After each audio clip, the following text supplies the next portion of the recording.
Au milieu d'un chantier de plusieurs millions d'euros sur le point de s'arrêter, Léa, une jeune mécanicienne de 19 ans, s'approche de la chargeuse bloquée et demande simplement « Je peux jeter un œil ?» À ce moment, le mécanicien en chef explose devant tout le monde. « Cette machine est morte pour toujours, petite, dégage d'ici avant de te ridiculiser. » Les ouvriers s'arrêtent, l'ingénieur rit et il continue à l'humilier sans pitié. Mais quand la jeune femme monte dans la cabine et exige un silence absolu, elle fait un seul mouvement simple, rapide, qui fait pâlir le mécanicien en chef instantanément. Les ouvriers échangent des regards, l'ingénieur s'étouffe et personne ne comprend comment cette fille a pu percevoir cela si rapidement. Abonnez-vous à la chaîne et dites-moi dans les commentaires de quelle région de France vous regardez cette histoire. C'était un matin de septembre étouffant, un de ceux où le soleil méditerranéen frappe sans pitié et où la sueur coule avant même de commencer à travailler. Sur le chantier de l'autoroute A51, dans les Alpes de Haute-Provence, une opération gigantesque de terrassement évaluée à 47 millions d'euros était au bord de l'effondrement total, et tout à cause d'une machine.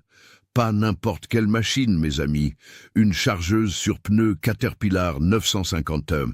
Ce monstre jaune, de 22 tonnes, 3,20 mètres de hauteur, avec un godet capable de déplacer 5 mètres cubes de terre d'un seul coup. Une machine qui a coûté 850 000 euros et qui, ce matin-là, était complètement morte. Le moteur diesel Caterpillar C7.1, avec ses 6 cylindres et 221 chevaux de puissance, ne répondait tout simplement plus. Rien, pas un clic, pas une vibration, pas ce ronronnement caractéristique qui fait trembler le sol quand une de ces géantes se réveille. Le système hydraulique haute pression qui déplace ce godet énorme était bloqué comme s'il était devenu de la pierre. Et vous devez comprendre la gravité de cela. Sans la chargeuse, tout le chantier s'arrêtait. 42 ouvriers, 23 chauffeurs routiers, 7 ingénieurs. Toutes ces familles dépendaient de cette machine pour continuer à travailler. L'entreprise de construction Dupont & Associés avait déjà fait venir 3 ingénieurs spécialisés depuis Lyon, à 4 heures de route. 3 hommes diplômés, avec des diplômes accrochés au mur de leur bureau, avec des années d'expérience. Et vous savez ce qu'ils ont dit ? Que la machine était morte, irréparable, qu'il serait nécessaire de remplacer le moteur entier pour 380 000 euros, une somme qui briserait le budget du chantier et résulterait probablement en licenciement massif. Le désespoir s'emparait du chantier. C'est dans ce contexte de crise qu'apparaît notre protagoniste. Léa Moreau avait seulement 19 ans quand cette histoire s'est produite. 19 ans. Vous m'entendez? Une jeune femme aux traits méditerranéens marqués, peau mate embrassée par le soleil de la région, cheveux noirs longs, toujours attachés en queue de cheval pratique pour ne pas gêner le travail. Léa portait une salopette bleue délavée, tachée de vieille graisse que 1000 lavages n'arrivaient pas à enlever, des bottes en cuir usées mais résistantes, et portait un vieux sac à dos sur les épaules qui semblait avoir connu des jours meilleurs. Mais laissez-moi vous raconter qui était vraiment cette fille. Léa a grandi dans la banlieue de Marseille, dans le quartier des quartiers nord, dans une famille modeste où l'argent ne suffisait jamais. Sa mère, Sophie, travaillait comme cuisinière dans une cantine scolaire municipale, se levant à 4 heures du matin tous les jours pour préparer les repas de 400 enfants pour 1200 euros par mois. Léa a à peine connu son père, qui les a abandonnés quand elle avait 3 ans. Celui qui a vraiment élevé Léa, c'était son oncle Pierre, Pierre Moreau, un homme que la propre famille appelait juste un mécanicien, comme si c'était peu de choses. Pierre Moreau avait 68 ans et était une légende oubliée. Pendant 35 ans, il a été le mécanicien en chef des opérations Caterpillar dans le sud-est de la France. Vous comprenez ? L'homme maintenait en fonctionnement les machines les plus complexes du monde, dans des conditions impossibles des chantiers de montagne, où l'humidité corrode tout, la boue bouche les systèmes, le gel fissure les composants. Pierre était celui qui résolvait l'impossible. Caterpillar France lui-même lui avait offert un poste d'ingénieur en chef à Paris, avec un salaire qui équivaudrait aujourd'hui à 7 000 € par mois. Et il a refusé. Vous savez pourquoi? Parce qu'il ne voulait pas quitter les Alpes et sa famille. Retraité depuis 8 ans, Pierre vivait de sa modeste pension dans une petite maison simple, dans le même quartier où Léa grandissait. Toute la famille le méprisait, pensant qu'il avait gaspillé sa vie en étant juste un mécanicien. Mais Léa, depuis l'âge de 11 ans, voyait en lui quelque chose de différent. Elle l'accompagnait dans chaque petite réparation qu'il faisait pour les voisins, observait chaque mouvement, posait 1000 questions, absorbait les connaissances comme une éponge assoiffée. Pierre a trouvé dans cette fille curieuse l'élève dont il avait toujours rêvé et lui a enseigné tout ce qu'il savait sur la mécanique diesel, les systèmes hydrauliques, les transmissions différentielles, tout. Mais Léa ne s'est pas contentée de cela. Alors qu'elle travaillait pendant la journée dans un petit garage de motos, gagnant 900 € par mois, elle étudiait le soir au lycée professionnel, en formation de mécanique diesel. Elle était la seule femme de la classe. Les camarades faisaient des blagues cruelles, l'appelant camionneuse, disant qu'elle voulait être un homme, faisant des commentaires dégueulasses sur son corps. Léa supportait en silence, parce que chaque mot faisait mal. Mais la connaissance valait la douleur, et il y a plus, de son propre chef, en utilisant Internet du cybercafé du quartier, payant 2 € de l'heure, Léa téléchargeait des manuels techniques en anglais sur les systèmes électroniques modernes d'injection diesel. Elle a passé des nuits blanches à étudier, traduisant mot par mot avec l'aide de Google Traduction, apprenant sur les modules ECM, les capteurs de pression, les systèmes HPCR, que même son oncle Pierre ne maîtrisait pas complètement. Elle savait que l'avenir de la mécanique était dans les systèmes électroniques et elle s'y est préparée. Beaucoup de gens appelaient Léa la petite beurre ou la fille des cités, pensant l'offenser, mais elle portait ses racines méditerranéennes avec une immense fierté. Léa disait toujours « Les immigrés et leurs enfants ont construit ce pays avec leur sueur. Je respecte mes origines et je sais aussi que des machines comme les chargeuses sont essentielles pour donner de la dignité par le travail. On peut respecter l'environnement tout en construisant la France. » Ce matin de septembre, quand Léa est arrivée au chantier, elle venait parce qu'un ouvrier connu lui avait parlé de la chargeuse paralysée. Léa a offert son aide et c'est à ce moment qu'elle a rencontré Christophe Mercier. Christophe avait 52 ans et était tout ce que Léa n'était pas. Fils d'une famille de classe moyenne supérieure de Lyon, Christophe avait étudié dans des écoles techniques chères, avait des certifications internationales accrochées au mur et gagnait 5 000 € par mois comme mécanicien en chef embauché spécialement par l'entreprise de construction. Grand, peau claire, ventre proéminent de quelqu'un qui mange trop bien, Christophe portait une salopette impeccable de marque Dickies, des bottes 4 neuves qui brillaient et parlaient avec cette autorité de quelqu'un habitué à être obéi. Mais Christophe portait quelque chose de bien plus lourd que ses outils, un préjugé profond et un vide émotionnel dévastateur. Divorcé depuis 5 ans d'une femme qu'il avait quittée en disant qu'il était froid et arrogant, Christophe était éloigné de ses 3 enfants qui refusaient de répondre à ses appels. Il compensait la solitude par une arrogance défensive et avait un mépris viscéral pour les immigrés, les gens des banlieues et surtout pour les femmes dans la mécanique. Pour Christophe, la mécanique était un travail d'homme et la présence d'une femme sur son territoire professionnel était une insulte personnelle.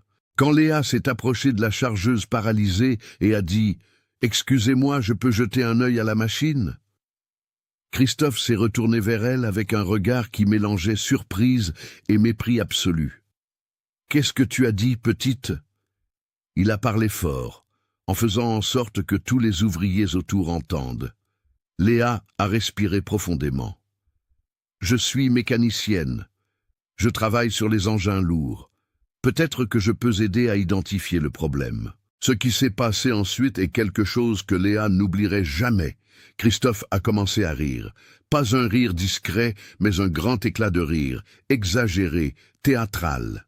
Il a regardé autour de lui les autres hommes et a commencé son spectacle d'humiliation. « Les gars, vous voyez ça ?» Christophe a crié, marchant en cercle comme un acteur sur une scène. Une gamine de 19 ans, une petite nana, veut m'apprendre la mécanique, veut m'apprendre à moi, qui ai 30 ans de métier. Plus de 40 personnes ont arrêté de travailler pour regarder. Ouvriers, chauffeurs routiers, aides, tous formant un cercle autour de la scène. Certains riaient avec Christophe, d'autres regardaient le sol, embarrassés. « Regardez ses vêtements, les gars !» Christophe a continué en pointant la salopette usée de Léa. « C'est ça une mécanicienne ? On dirait qu'elle sort du marché aux puces et elle veut donner son avis sur une machine de 850 000 €. » Léa a senti le sang monter à son visage, mais a gardé sa voix ferme. « Monsieur, je propose juste mon aide. J'ai étudié. » « Étudié ?» Christophe l'a interrompu avec un sarcasme venimeux. « Étudié où, petite beurette? Dans ces petites écoles de quartier ? Moi, j'ai une certification internationale Caterpillar. 3 ingénieurs diplômés d'université ont déjà déclaré cette machine morte. Morte pour toujours. Et toi, avec ton culot, tu penses que tu peux faire ce qu'ils n'ont pas réussi ? » Le terme « petite beurette » a été dit avec tellement de mépris que plusieurs hommes ont échangé des regards mal à l'aise. Mais personne n'a défendu Léa. La peur de contrarier Christophe, qui avait le pouvoir de décider qui restait ou partait du chantier, a fait taire tout le monde. « Mes amis, ce que vous avez vu n'était que le début, parce que Christophe Mercier n'était pas du genre à humilier une fois et à s'arrêter là, non. Il a transformé cela en un spectacle complet. Et ce qui s'est passé ensuite était si cruel que ça fait encore mal de le raconter. » Christophe a marché autour de Léa comme un prédateur, encerclant sa proie, s'assurant que chacune de ses paroles soit entendue par tous les 40 et quelques hommes qui avaient arrêté de travailler pour regarder. Le soleil de septembre frappait impitoyablement. La sueur coulait sur le visage de tous, mais personne ne bougeait. C'était comme s'ils étaient hypnotisés par cette cruauté publique. « Vous savez ce qui est drôle ? » Christophe a continué, sa voix pleine de venin. « C'est que cette petite beurette ici ne sait probablement même pas la différence entre un moteur diesel et un moteur essence. Elle pense probablement que la chargeuse fonctionne avec une prière à Allah. » Quelques rires nerveux ont résonné parmi les hommes. Léa a senti les larmes brûler dans ses yeux, mais elle a refusé de les laisser couler. Elle a serré les poings dans les poches de sa salopette usée, les ongles s'enfonçant dans la paume de ses mains. Elle n'allait pas lui donner la satisfaction de la voir pleurer. « Monsieur Christophe !» La voix de Léa est sortie plus ferme qu'elle ne l'espérait. « J'ai vraiment étudié les systèmes d'injection diesel modernes. »« Tu as étudié ?» Christophe a pratiquement rugi, s'approchant si près d'elle que Léa pouvait sentir l'odeur de café froid dans son haleine. « Tu veux savoir ce que je pense, petite ?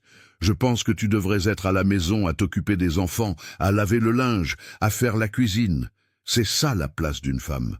Pas ici, pas au milieu d'hommes de vrais, pas en faisant semblant de comprendre des machines qui coûtent plus cher que ta cité entière. » C'est à ce moment que François Dubois, l'ingénieur en chef du chantier, un homme de 61 ans aux cheveux grisonnants et à la posture militaire, s'est approché. Léa a senti un éclair d'espoir. Peut-être qu'il allait la défendre, mettre de l'ordre dans tout ça. Mais ce que François a dit a détruit tout espoir. « La petite doit apprendre sa place, Christophe. » François a parlé avec un rire condescendant. « Laisse-la partir avec un peu de honte. C'est bon pour elle de grandir. » Léa a senti comme si elle avait reçu un coup de poing dans l'estomac. Même l'ingénieur en chef, l'autorité maximale du chantier, était du côté de Christophe. Elle a regardé autour d'elle, cherchant un visage ami, quelqu'un qui dirait que c'était mal. Et c'est là qu'elle a vu Ahmed. Ahmed était un ouvrier de 71 ans, algérien de Constantine, qui était venu en France il y a 40 ans à la recherche de travail. Il était là dans la foule, et Léa a vu la colère imprimée sur son visage ridé par le soleil. Ahmed a fait un pas en avant. « Monsieur Christophe, avec tout le respect, » Ahmed a dit de sa voix rauque de quelqu'un qui a fumé toute sa vie. « Vous dépassez les bornes. La demoiselle a juste offert son aide. Il n'y a pas besoin de... » « Ferme-la, vieux bougnoul !» Christophe a pivoté comme un serpent attaquant. « Tu veux aussi donner ton avis ? Toi qui ne sers qu'à porter les outils? Vous, les Arabes, vous êtes tous pareils. Vous pensez que parce que vous êtes venus tenter votre chance ici, vous avez le droit de donner votre opinion. Toi et cette beurette ignorante, vous faites la paire parfaite, les inutiles du chantier. Ahmed a fermé sa bouche, humilié publiquement aussi. Léa a vu la honte envahir le visage du vieil ouvrier et quelque chose en elle s'est brisé. Ce n'était pas seulement à propos d'elle, mais de tous ceux qui étaient méprisés pour leur origine, leur couleur, leur sexe, leur classe sociale. Mais Christophe n'avait pas encore fini. Il a ramené toute son attention sur Léa et ce qu'il a dit ensuite a été la pire partie. « Tu sais quoi, petite beurette ?» Christophe a croisé les bras, ce sourire cruel sur le visage. « Laisse-moi te dire une vérité sur cette machine ici. Cette Caterpillar 950 M a été examinée par 3 ingénieurs. 3 hommes avec des diplômes d'université, des hommes qui ont vraiment étudié, pas dans ces petites écoles de pauvres que tu fréquentes. Et tu sais ce qu'ils ont dit? Que cette machine est morte, morte pour toujours. Son moteur C7.1, avec ses 6 cylindres et 221 chevaux, est irréparable. Tu as compris ce grand mot, ou tu veux que je l'explique lentement? Léa a respiré profondément. Je sais ce que signifie irréparable, monsieur, mais parfois rien. Christophe a explosé à nouveau. Tu as l'audace, la prétention de penser que tu en sais plus que 3 ingénieurs spécialisés? Toi, une gamine de 19 ans, une fille de banlieue qui a probablement à peine fini le lycée? J'ai terminé, Léa a dit doucement, et j'ai fait une formation technique au lycée professionnel. Le rire de Christophe a résonné sur le chantier. Lycée pro? Ah, bien sûr, lycée pro, cette petite école du gouvernement où n'importe qui entre. Et tu penses que le lycée pro te donne l'autorité pour questionner des ingénieurs diplômés de vraies universités? François Dubois, l'ingénieur en chef, a posé sa main sur l'épaule de Christophe dans un geste de camaraderie. Christophe a raison, petite. Cette machine va avoir besoin du remplacement total du moteur. 380 000 €, c'est déjà décidé. Caterpillar va envoyer un nouveau moteur depuis Paris. Ça va prendre 3 semaines. Le chantier va être retardé, mais on n'a pas le choix. La machine est morte. Morte pour toujours, Christophe a répété avec une satisfaction sadique, savourant chaque mot. Tu comprends, petite beurette? Morte, finie, capute. Pas de réparation possible. Et toi qui viens ici avec tes vêtements sales et ton culot offrir ton aide, c'est le comble du ridicule. C'est à ce moment que Léa a pris la décision qui changerait tout. Elle a regardé directement dans les yeux de Christophe, et pour la première fois depuis qu'elle était arrivée là, sa voix est sortie sans aucun tremblement. « Et si je prouve que vous avez tort ?»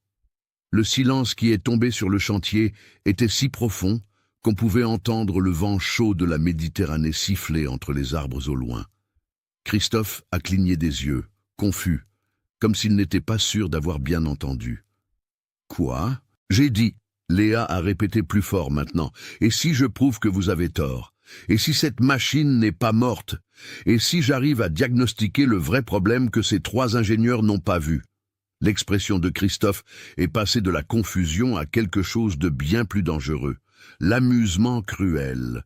Il a regardé François, qui souriait aussi.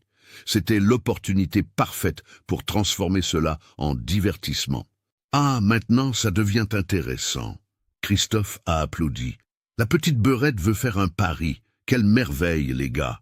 Faites attention parce que ça va être bon. » Il a marché lentement autour de Léa, à nouveau, comme un avocat montant son dossier devant un jury. « Très bien, petite, faisons comme ça.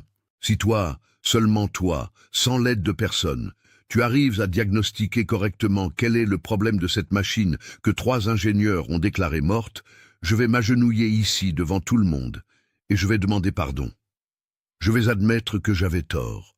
Je vais reconnaître que tu en sais plus que moi. » Plusieurs hommes ont commencé à sortir leur téléphone portable de leur poche, filmant. Ils voulaient enregistrer ce qu'ils pensaient être l'humiliation finale de Léa. Mais Christophe a levé un doigt, le sourire cruel s'élargissant. « Quand tu échoueras, Et tu vas échouer parce que tu n'es qu'une petite ignorante qui fait semblant d'être mécanicienne. Tu feras ce qui suit. Tu admettras à voix haute pour que tout le monde entende et enregistre qu'une femme ne sert à rien en mécanique lourde. Tu diras que tu avais tort, que c'était de la prétention de ta part, et que tu n'offriras plus jamais tes services sur aucun chantier de cette région. Tu seras banni. Finis ta petite comédie de mécanicienne, marché conclu. Léa a senti son cœur battre si fort qu'il semblait vouloir sortir de sa poitrine. Elle a pensé à l'oncle Pierre, à toutes les années qu'il avait consacrées à lui enseigner, à toutes les nuits qu'elle avait passées à étudier seule. Elle a pensé à sa mère se levant à 4 heures du matin tous les jours pour cuisiner dans une cantine scolaire pour 1200 €. Elle a pensé à Ahmed, le vieil Algérien, qui avait essayé de la défendre et avait été humilié aussi. Elle a aussi pensé à toutes les fois où on l'avait appelée « petite beurette », comme si c'était une insulte, alors qu'en réalité, ses racines méditerranéennes étaient une source d'immense fierté. Et puis elle a pensé à quelque chose que l'oncle Pierre disait toujours. « Léa, ma fille, les machines ne mentent pas. Les machines n'ont pas de préjugés. Les machines disent la vérité si tu sais écouter. » Léa a tendu la main. Marché conclu. Abonnez-vous à la chaîne et dites-moi dans les commentaires de quelle région de France vous regardez cette vidéo. Christophe a serré sa main avec une force excessive, essayant de lui faire mal. Ce sourire de prédateur sur le visage. « Magnifique, François, tu es témoin. Les gars, vous êtes tous témoins. C'est enregistré. » François Dubois a croisé les bras, souriant. « Je témoigne. Mais petite, tu es sûre? Tu vas le regretter. »« J'en suis sûr, » Léa a dit, et sa voix n'a pas tremblé. Christophe a reculé d'un pas, ouvrant les bras dans un geste théâtral. « Alors vas-y, petite beurette, montre ton talent.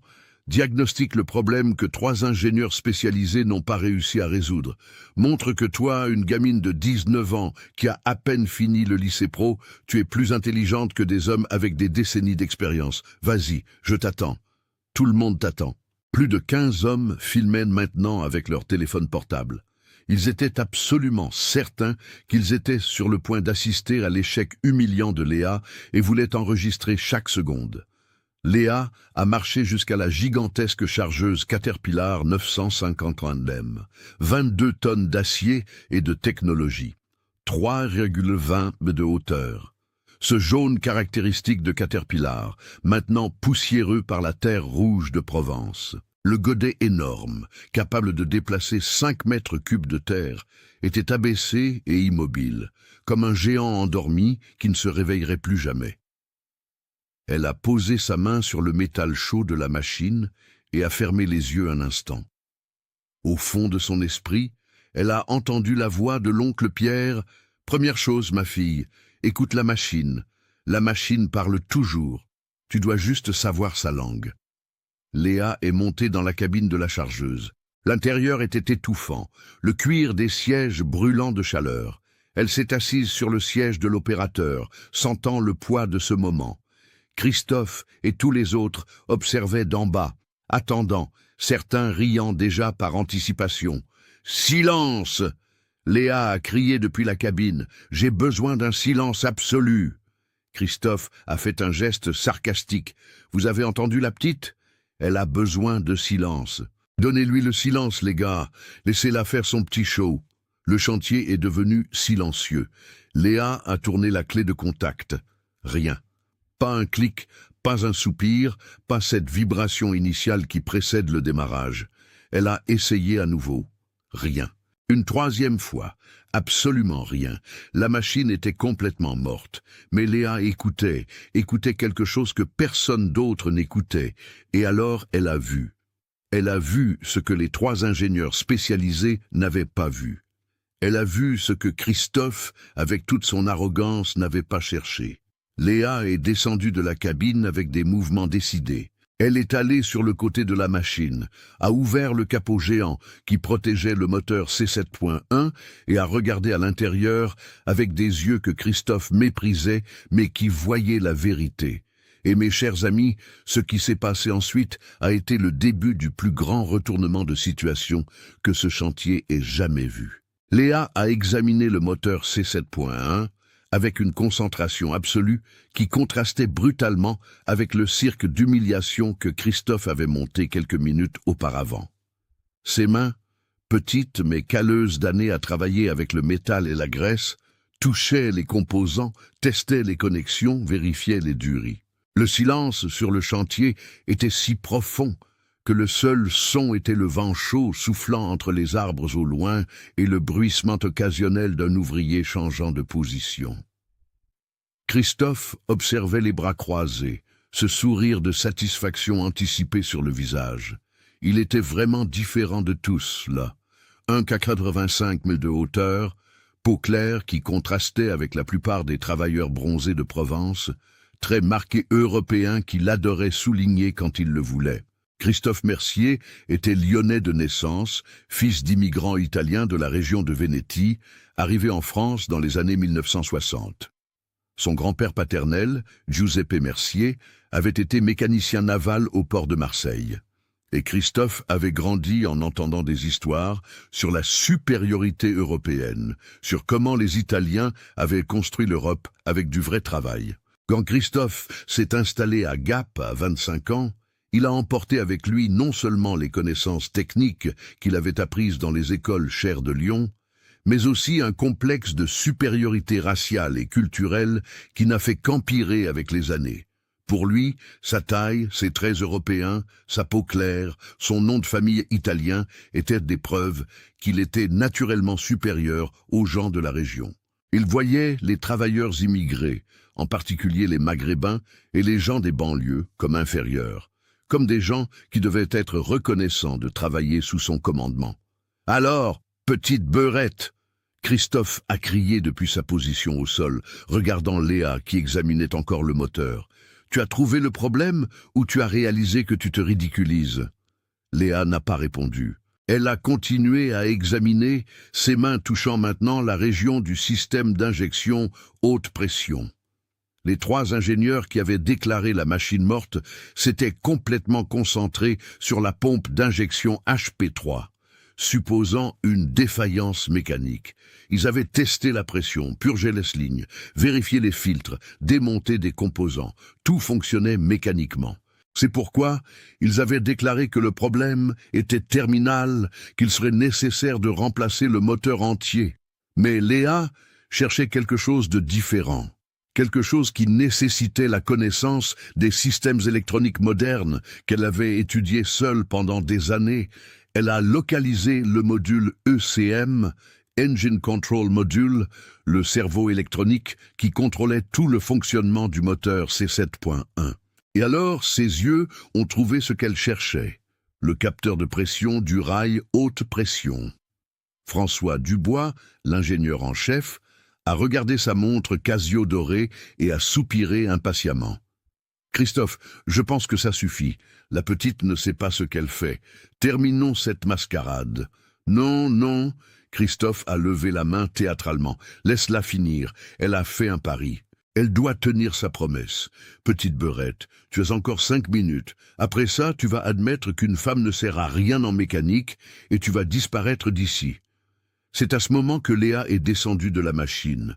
Elle a marché jusqu'à sa vieille moto Honda CG60, argentée, celle qu'elle avait achetée d'occasion pour 1 500 € et qui était son seul moyen de transport. Du vieux sac à dos attaché au porte-bagages, elle a sorti un ordinateur portable Dell, vieil écran de 14 pouces avec le cadre fissuré, des autocollants délavés sur le couvercle. C'était un ordinateur de 5e ou 6e main qu'elle avait acheté dans une casse d'électronique pour 300 € et qu'elle avait elle-même restauré. Qu'est-ce que c'est? Christophe a ri. Tu vas envoyer un email à la machine? Tu vas chercher sur Google comment réparer? Léa a complètement ignoré. Elle est retournée à la chargeuse, a ouvert l'ordinateur portable et a commencé à chercher quelque chose de spécifique. Christophe, réalisant qu'elle prenait cela trop au sérieux, a ressenti pour la première fois un petit malaise. Il s'est approché. « Qu'est-ce que tu fais ?» Léa a localisé le port de diagnostic OBD de la machine, caché sous un panneau protecteur sur le côté du châssis. Elle a connecté un câble adaptateur qu'elle avait elle-même monté en soudant des composants achetés dans des magasins d'électronique et l'a relié à l'ordinateur portable. « Tu n'as même pas le bon équipement », Christophe a pointé d'un ton accusateur. Le système de diagnostic Caterpillar ET coûte 45 000 €. Tu utilises un vieil ordinateur portable avec un logiciel piraté. Ça ne va pas marcher. Mais Léa tapait déjà des commandes.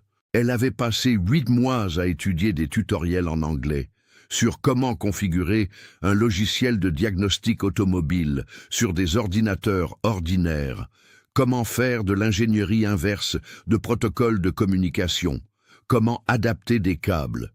C'était illégal, probablement, mais ça fonctionnait. L'écran de l'ordinateur portable a commencé à afficher des codes, des lignes d'information technique défilant rapidement. Léa tapait avec une vitesse surprenante, naviguant dans les menus, accédant au système, lisant des données que seule elle comprenait là. Christophe a senti le premier tremblement de nervosité réel. « Tu ne peux pas faire ça. Tu n'as pas l'autorisation de Caterpillar pour accéder à ces systèmes. »« Je n'ai pas besoin d'autorisation pour lire des codes d'erreur, » Léa a répondu sans quitter l'écran des yeux. N'importe quel mécanicien compétent devrait faire ça avant de déclarer une machine morte. L'insulte implicite a frappé Christophe comme une gifle. « Écoute-moi bien, espèce de... Trouvez !» Léa a crié, et pour la première fois sa voix est sortie avec une émotion réelle, presque triomphante. Elle a tourné l'ordinateur portable pour que tous puissent voir l'écran. Dans l'interface du logiciel de diagnostic, clignotant en rouge, il y avait un code. Paisible 92. Qu'est-ce que c'est? François Dubois s'est approché en fronçant les sourcils. Léa a respiré profondément. C'était le moment de montrer tout ce qu'elle savait. Le problème n'est pas mécanique, elle a commencé, et sa voix portait maintenant une autorité technique que personne n'attendait d'une jeune de 19 ans. Les 3 ingénieurs qui ont examiné cette machine ont diagnostiqué une défaillance de la pompe d'injection haute pression HP3. Ils ont supposé que le problème était mécanique, parce que le moteur ne démarre pas. Mais ils ont tort, la pompe est parfaite. Impossible. Christophe a pratiquement craché. Ils ont testé la pompe, mesuré la pression, testé mécaniquement. Léa a continué, regardant maintenant directement Christophe. Mais personne n'a connecté un ordinateur de diagnostic pour lire les codes d'erreur du module ECM.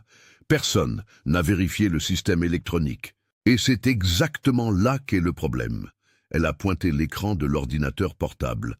Code P0092, signification Fuel Rail Pressure Sensor Circuit Low Input. En français, capteur de pression du rail de carburant avec entrée basse. Le capteur de pression du système HPCR, High Pressure Common Rail, est défectueux. Il envoie des données complètement erronées au module ECM. François a secoué la tête, confus. Mais qu'est-ce que ça a à voir avec le fait que le moteur ne démarre pas? Léa a marché jusqu'au moteur ouvert et a pointé un composant spécifique. Ceci est le capteur de pression, numéro de pièce Caterpillar 320 3641. Il surveille la pression dans le rail haute pression, où le diesel est stocké avant d'être injecté dans les cylindres. Ce moteur C7.1, avec système ACERT, fonctionne avec une pression nominale de 1600 bars. Mais 1600 bars, c'est une pression absurde, suffisante pour couper l'acier. C'est pourquoi le système a des protections électroniques rigoureuses. Elle est retournée à l'ordinateur portable et a montré des chiffres à l'écran. Ce capteur défectueux envoie une lecture de 2400 bars au ECM. 2400.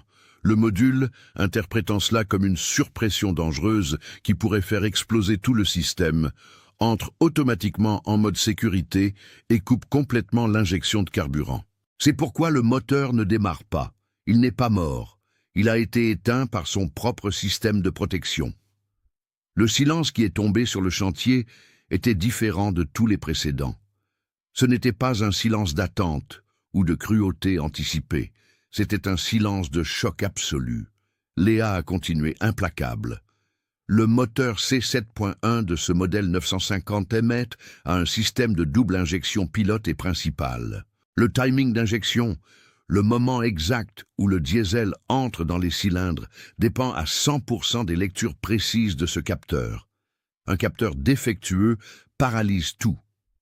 Mais le moteur lui-même, la pompe, les injecteurs, tout fonctionne parfaitement.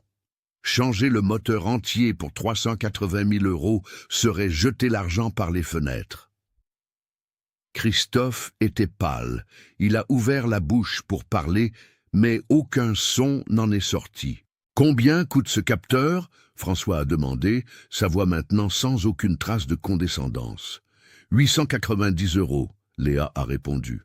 890 € contre 380 000 €. C'est la différence entre un diagnostic correct et un diagnostic paresseux. Mensonge!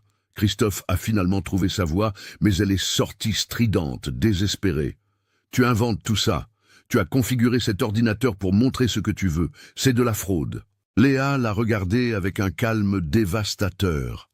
Alors dites-moi, monsieur Christophe, pourquoi les 3 ingénieurs spécialisés n'ont-ils pas connecté un ordinateur de diagnostic ? Pourquoi personne n'a lu les codes d'erreur de l'ECM? Pourquoi tout le monde a supposé une défaillance mécanique sans vérifier le système électronique d'abord? Christophe n'avait pas de réponse. Ses traits italiens, qu'il avait toujours utilisés comme symbole de supériorité, étaient maintenant tordus dans une expression de défaite et de rage impuissante. « Je vais le prouver », Léa a dit. « Je vais remplacer ce capteur maintenant devant tout le monde et cette machine va revenir à la vie. Et quand ça arrivera, vous tiendrez votre promesse. Vous vous agenouillerez et demanderez pardon. » Tu n'as pas le capteur.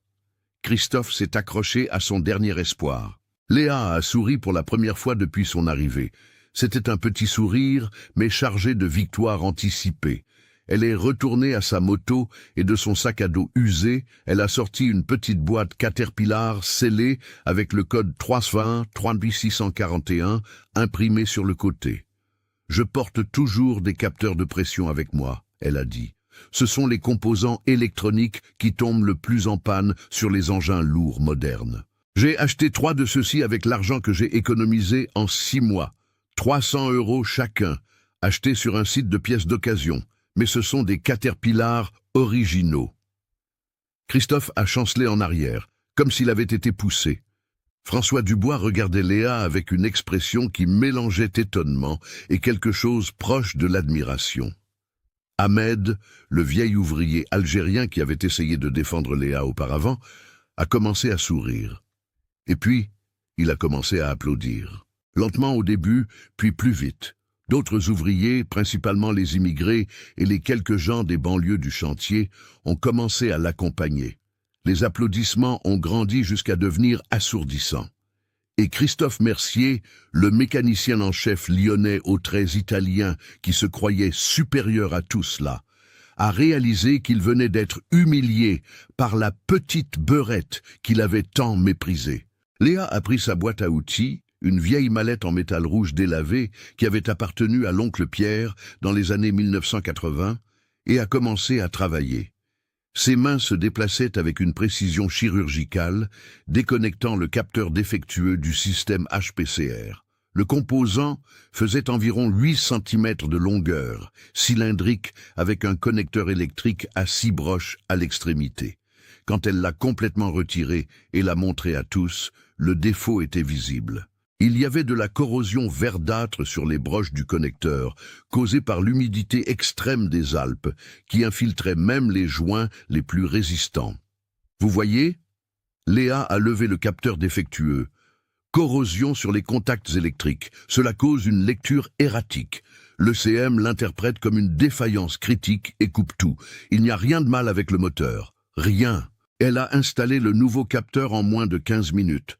A connecté les câbles, vérifié les joints, nettoyé les contacts avec du spray nettoyant qu'elle portait dans son sac à dos. Ensuite, elle est retournée à l'ordinateur portable, a réinitialisé les codes d'erreur du module ECM, suivant la procédure correcte qu'elle avait mémorisée des manuels techniques en anglais. Chaque étape était exécutée avec une confiance absolue. Christophe observait en silence sépulcral, le visage de plus en plus pâle. François Dubois était maintenant complètement concentré sur le travail de Léa, sa posture changeant graduellement du scepticisme à la reconnaissance. « Voilà !» Léa a annoncé après 23 minutes de travail. « Je vais la démarrer maintenant. » Elle est montée dans la cabine de la chargeuse, s'est assise sur le siège de l'opérateur et a tourné la clé de contact. Pendant 2 secondes, il n'y a eu rien d'autre que le son du démarreur qui tournait. Puis c'est arrivé. Le moteur Caterpillar C7.1 à 6 cylindres a rugi de retour à la vie avec un son tonitruant qui a fait vibrer le sol. 221 chevaux de puissance se sont réveillés d'un seul coup. Ce ronronnement caractéristique de diesel lourd a rempli le chantier. La fumée noire de la combustion initiale est sortie par les échappements. Le système hydraulique a répondu immédiatement et Léa a déplacé le godet géant vers le haut et vers le bas, démontrant que tout fonctionnait parfaitement. La machine qui était morte pour toujours avait ressuscité. Le chantier a explosé en applaudissements, cris, sifflements. Les ouvriers jetaient leurs casques en l'air, s'embrassaient les uns les autres. 42 familles, qui étaient au bord du licenciement, venaient de voir leurs emplois sauvés. Le chantier de 47 millions d'euros ne serait pas annulé. Tout à cause d'un capteur de 890 € qu'une jeune de 19 ans avait identifié en moins d'une demi-heure. Léa a éteint le moteur et est descendue de la cabine. Les larmes coulaient librement sur son visage maintenant, toute la tension accumulée enfin libérée. Ahmed, le vieil ouvrier algérien, a été le premier à l'embrasser, sa voix rauque brisée par l'émotion. « Je le savais, petite. Je savais que tu étais bonne.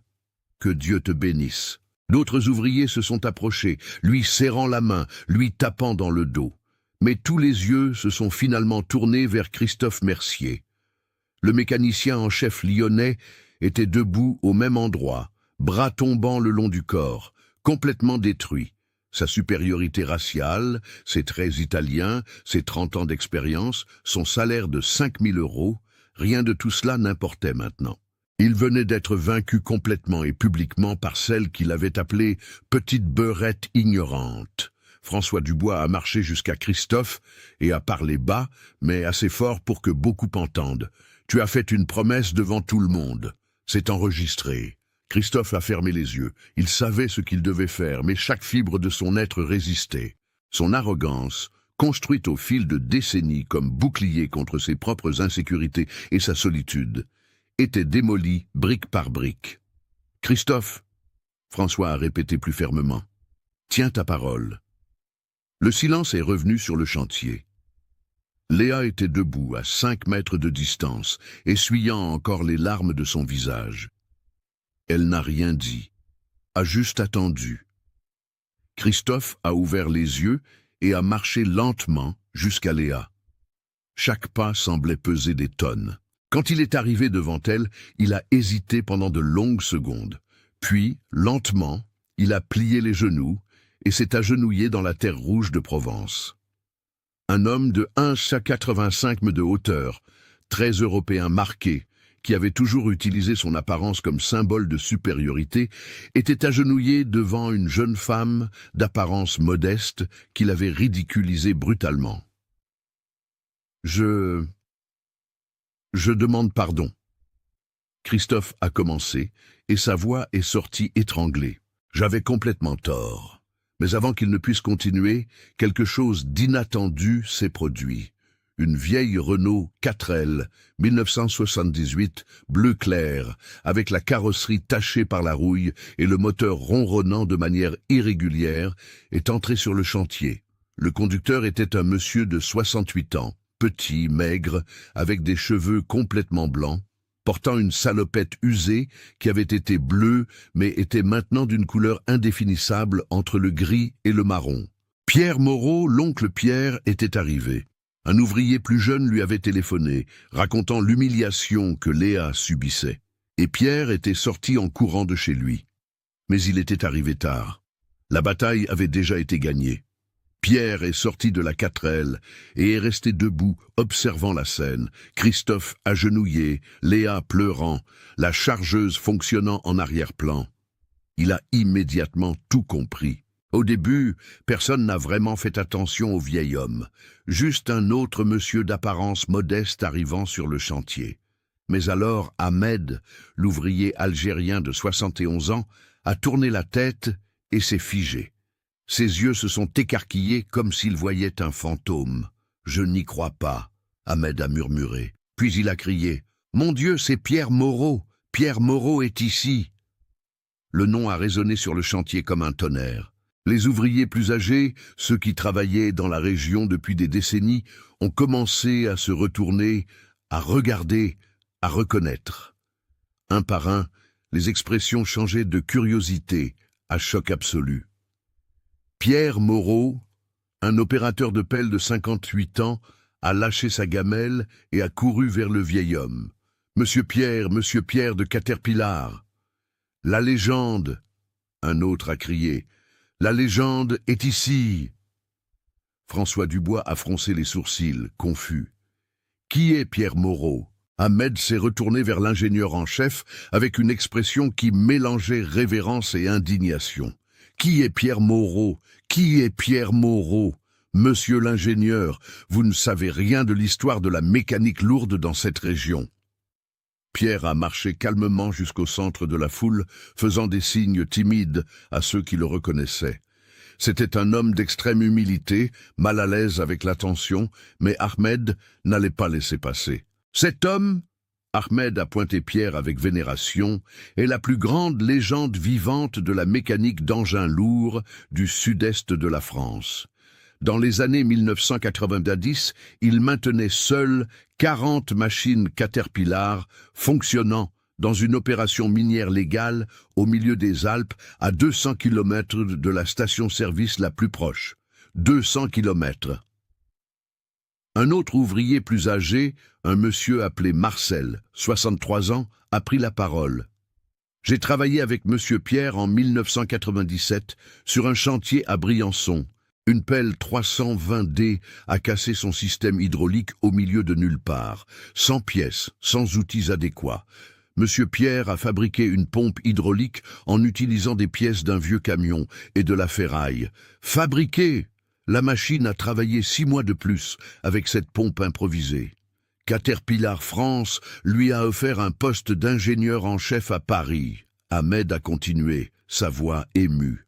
Un salaire qui serait aujourd'hui de 7 000 € par mois. Et vous savez ce qu'il a fait? Il a refusé. Il a dit qu'il n'allait pas quitter les Alpes, qu'il n'allait pas abandonner sa famille et sa terre. Pierre rougissait d'embarras. « Les gars, arrêtez. Je faisais juste mon travail. »« Travail ?» Marcel a pratiquement crié. « Monsieur Pierre, vous avez sauvé mon emploi 3 fois. 3 fois ! Quand tout le monde avait abandonné, vous apparaissiez et résolviez. » Christophe, toujours agenouillé au sol, regardait Pierre Moreau avec une expression d'horreur croissante. Il commençait à comprendre l'ampleur de son erreur.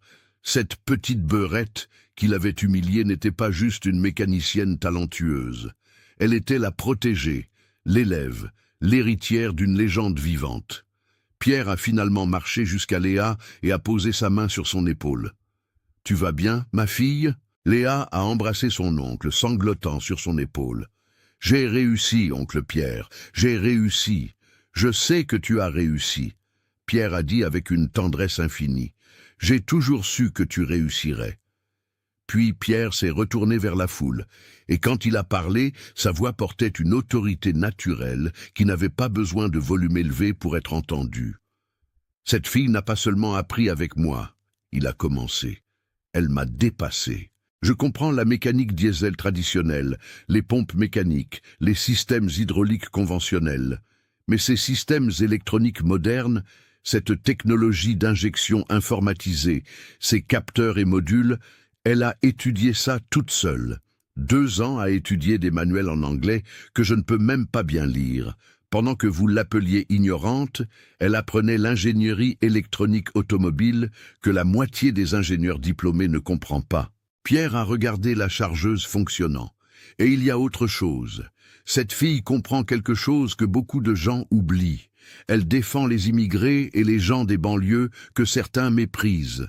Mais elle sait aussi que des machines comme celle-ci, qui déplacent la terre, qui ouvrent des routes, qui construisent la France, sont essentielles. Elle comprend qu'on peut respecter l'environnement tout en donnant de la dignité par le travail. C'est une sagesse qu'aucun diplôme n'enseigne. François Dubois était maintenant complètement embarrassé. Il s'est approché de Léa et a parlé avec une sincérité genuine. « Mademoiselle Léa, j'ai été un idiot. J'ai permis qu'une terrible injustice se produise. S'il vous plaît, acceptez mes plus profondes excuses. » Christophe était toujours agenouillé, les larmes coulant maintenant sur son visage. L'arrogance avait été complètement détruite, ne laissant qu'un homme brisé confrontant l'énormité de son préjugé. Léa l'a regardé et a fait quelque chose que personne n'attendait. Elle a tendu la main. « Levez-vous, monsieur Christophe. » Christophe a pris la main de Léa et s'est levé lentement, les jambes tremblantes.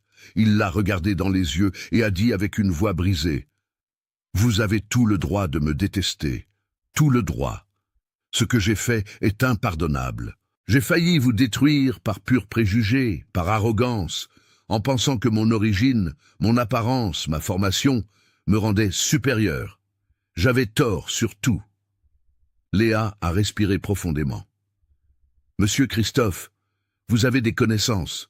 Vous êtes un bon mécanicien dans ce que vous maîtrisez. Le problème n'a jamais été votre technique, c'était votre cœur. Si vous voulez vraiment changer, si vous voulez apprendre à voir les gens pour ce qu'ils sont et non pour leur apparence ou leur origine, alors j'accepte de travailler avec vous. Pas pour vous, avec vous. » Ces mots ont brisé la dernière barrière de résistance à l'intérieur de Christophe. Il a sangloté ouvertement, sans honte, devant tout le monde. L'humilité réelle, genuine, avait finalement trouvé sa place en lui. François Dubois a pris une décision immédiate. « Mademoiselle Léa, je veux vous offrir un contrat comme superviseur technique de ce chantier. 3 500 € mensuels.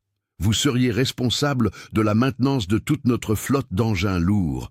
Nous avons 23 équipements ici évalués à 4 millions d'euros. J'ai besoin de quelqu'un de compétent, et vous venez de prouver que vous l'êtes. » Léa était en état de choc. 3 500 €. C'était plus d'argent qu'elle n'avait vu dans sa vie entière, plus que sa mère gagnait en 3 mois en cuisinant dans une cantine scolaire. « Et monsieur Christophe ?» Léa a demandé. « Christophe peut rester comme votre assistant s'il accepte. » François a répondu. « Ce sera une inversion de hiérarchie, mais je crois que ce sera bon pour tout le monde. » Christophe n'a pas hésité une seconde. « J'accepte complètement. Mettez un like si cette histoire vous a touché et commentez de quelle région de France vous regardez. » Dans les heures qui ont suivi, Léa et Christophe ont travaillé ensemble pour la première fois. Ils ont vérifié tous les systèmes de la chargeuse, ont fait des tests complets, ont garanti que tout fonctionnait parfaitement. La machine qui était morte pour toujours fonctionnait maintenant comme neuve. Le coût total de la réparation, 890 € pour un capteur contre 380 000 € qui auraient été dépensés inutilement. Le chantier a été sauvé. 47 millions d'euros d'investissement, 42 familles d'ouvriers, 23 chauffeurs routiers, tous avec leurs emplois garantis à cause du diagnostic correct d'une jeune femme que presque tout le monde avait sous-estimée. Épilogue. 10 mois se sont écoulés depuis ce jour de septembre sur le chantier de Gap. Le soleil du matin illuminait le même endroit, mais tout était transformé. Léa Moreau, maintenant âgée de 20 ans tout juste, portait une nouvelle salopette de marque Caterpillar, des bottes de sécurité appropriées et portait une tablette professionnelle de diagnostic connectée à toutes les machines de la flotte. Elle était devenue la superviseure technique la plus jeune de l'histoire de l'entreprise Dupont & Associés, responsable d'équipements valant des millions. Christophe Mercier travaillait à ses côtés comme assistant technique. L'inversion de hiérarchie, qui aurait pu être humiliante, était devenue son salut. Christophe avait finalement retrouvé le contact avec ses 3 enfants qui le visitaient maintenant régulièrement dans les Alpes. Il attribuait cette transformation complètement à Léa, disant qu'elle avait réveillé l'humanité, qu'il avait enterrée sous des couches d'arrogance et de préjugés. La relation entre Léa et Christophe avait évolué vers quelque chose qui ressemblait à une fraternité. Elle lui enseignait les systèmes électroniques modernes, tandis qu'ils partageaient des décennies d'expériences pratiques. Ensemble, ils créaient un duo extraordinairement efficace. Mais la plus grande transformation s'est produite ailleurs. Sur le terrain à côté du chantier, l'entreprise Dupont & Associés a construit un hangar de 400 mètres carrés. Une grande enseigne à l'entrée disait « Programme Oncle Pierre de formation en mécanique d'engins lourds ». Pierre Moreau, finalement reconnu et valorisé, donnait des cours 3 fois par semaine sur la mécanique diesel traditionnelle, les systèmes hydrauliques et la maintenance préventive. Léa enseignait l'électronique automobile, le diagnostic informatisé et les systèmes modernes d'injection. Christophe, dans son parcours de rédemption, donnait des cours sur les procédures de sécurité et l'éthique professionnelle. Le programme était complètement gratuit et se concentrait spécifiquement sur les jeunes des banlieues et les enfants d'immigrés de la région, exactement ceux que Christophe avait méprisés. En 10 mois, 47 jeunes s'étaient déjà formés, 19 issus de l'immigration de diverses origines et 28 des quartiers populaires qui cherchaient des opportunités. De ces 47, 32 étaient déjà employés sur des chantiers dans toute la région, gagnant entre 2 000 et 3 500 euros mensuels. Sophie, la mère de Léa, avait finalement pu quitter son emploi épuisant de cuisinière scolaire. Léa avait acheté une maison simple mais digne dans le centre de Gap, avec 3 chambres, où elle, sa mère et l'oncle Pierre vivaient ensemble. Pierre avait finalement la reconnaissance qu'il méritait, non pas de la famille, qu'il avait toujours méprisée, mais de toute la communauté qui connaissait sa valeur. L'histoire de comment une jeune de 19 ans avait sauvé un chantier de 47 millions d'euros et prouvé que la chargeuse n'était pas morte pour toujours s'est répandue dans toutes les Alpes et les régions voisines. Léa a reçu des invitations pour donner des conférences, est apparue dans des émissions de radio locales, est devenue un symbole de résistance contre les préjugés. Mais elle restait humble. Chaque matin, avant de commencer le travail, Léa visitait le hangar du programme Oncle Pierre et parlait avec les élèves.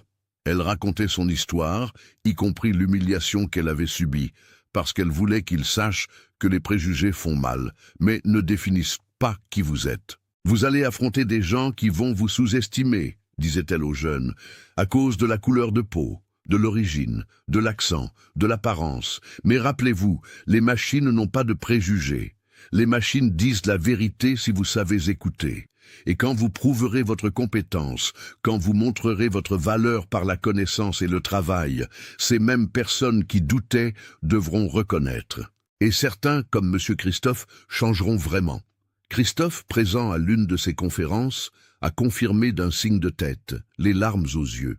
Il n'oublierait jamais le jour où son préjugé avait failli coûter des millions, avait failli détruire des dizaines de familles et avait failli lui faire perdre complètement son humanité. La chargeuse Caterpillar 950M, celle qui était morte pour toujours, continuait à travailler parfaitement. Plus de 3000 heures de fonctionnement depuis la réparation, déplaçant de la terre, construisant des routes, aidant à développer la région. Un monument vivant prouvant que sous-estimer quelqu'un par préjugé est l'erreur la plus coûteuse qu'on puisse commettre. Et Léa Moreau, la jeune femme d'apparence modeste qui a été appelée ignorante, a prouvé que la connaissance n'a pas de couleur, pas de genre, pas de classe sociale. Elle n'a que la vérité. N'oubliez pas de vous abonner à Moteurs et Espoirs, de mettre un like si vous avez aimé cette histoire et de commenter de quelle région de France vous nous regardez. À très bientôt pour une nouvelle histoire inspirante.